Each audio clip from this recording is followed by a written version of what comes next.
Another round of applause for Mr. Gary. It's just so amazing. You know, earlier, nagparinig ako sa inyo mga nakatago sa baul. So, I hope you don't mind that. You know, but before I sing this next song, there are so many people that I would like to thank. And first and foremost, I'd like to thank my personal Lord and Savior, Jesus Christ.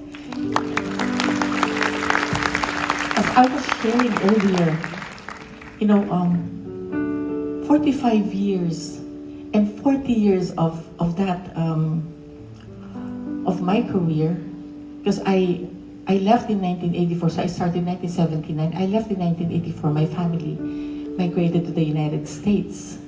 So nandun po ako sa Amerika, and I was at the peak of my career, nung I had to live with my family. I was so heartbroken, akala ko katapusan na ng career ko. But then,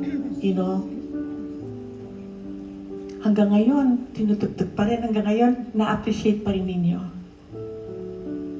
That's got to be God.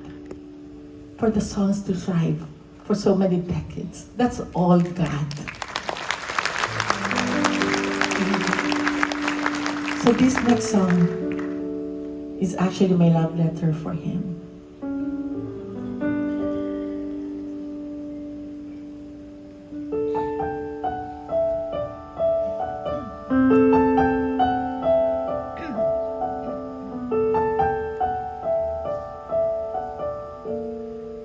Lahat ho ng mga narinig yung kanta, pinagdaanan ko yun. It's been a journey.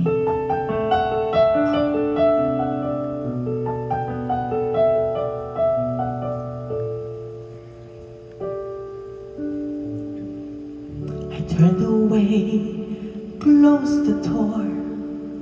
I walked away from you before.